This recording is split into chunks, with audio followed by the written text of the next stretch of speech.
One of your guests yesterday said the price of petrol cannot come down below 700 naira, and he made some calculations. Yes, rough calculations. Good. Actually, yes. Bishop, I'm sorry that it is intellectual fraud. Okay. And an intellectual aberration. Okay. For people, for some of us, for African intellectuals, to go to the streets, to begin to say that petrol cannot be sold for 200 naira in this country. And I feel frustrated. Because the problem of Nigerian state mainly is from the intellectuals who, because of our arrogance to Western education, are saying what we don't know. So we should stop this conversation, one-line argument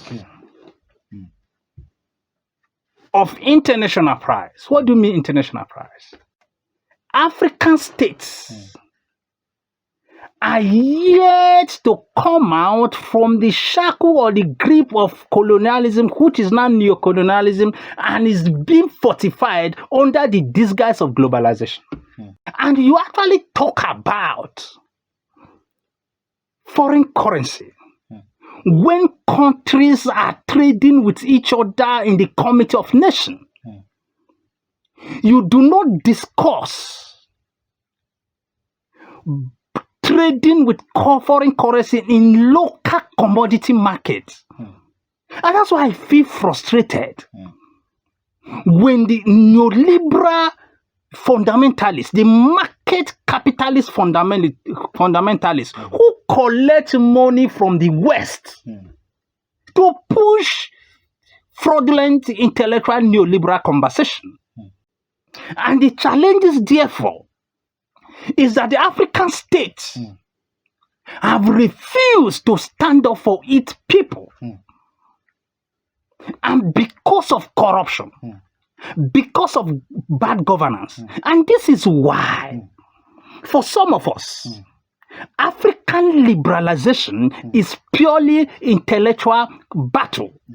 And this is why the likes of Julius Nyerere, the likes of Thomas Sankara, the likes of your own Sani Abacha, Murtala Mohammed, these guys, Julius Nyerere, these guys were the guys that got eliminated because they wanted freedom for Africa.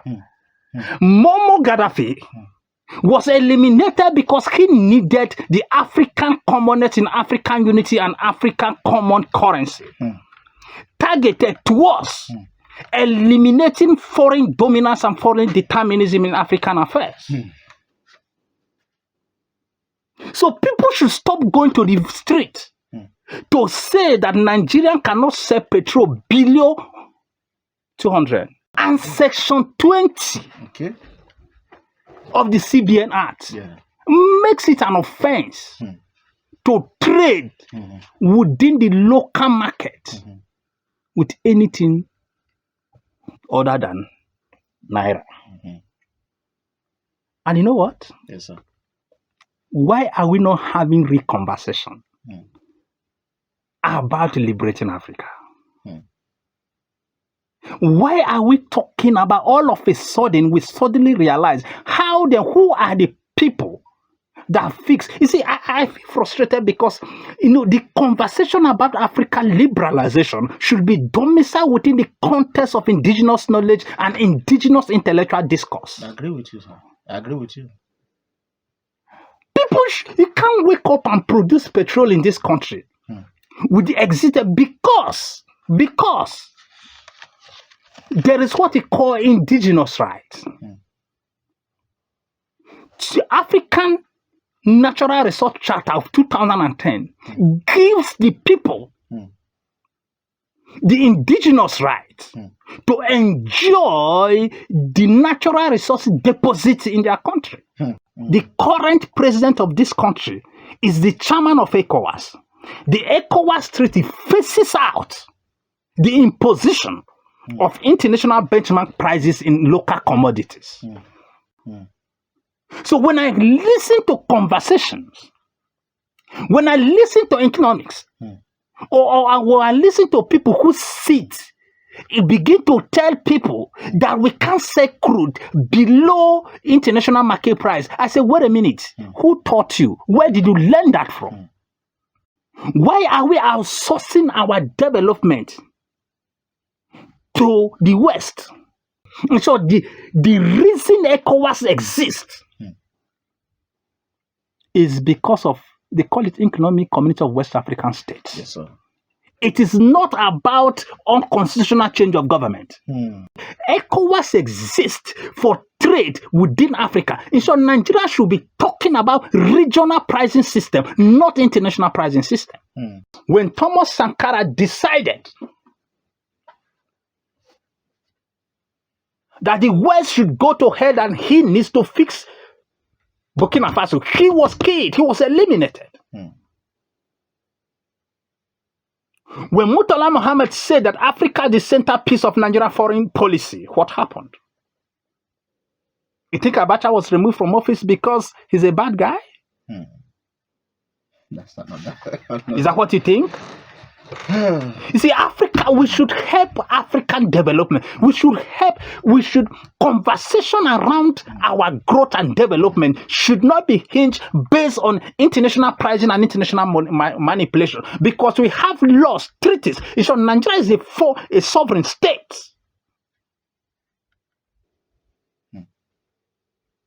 What is this? What is this? Our neoliberal? What is this? Our neo-colonial mentality? After the colonization, we still move in the form of neo-colonialism, being fortified with the guise of globalization. Bishop, why will I go to buy something in Kenya, and I'll be looking for dollars? As it stands today, it is easier to fly from Nigeria to France than to fly from Nigeria to Niger.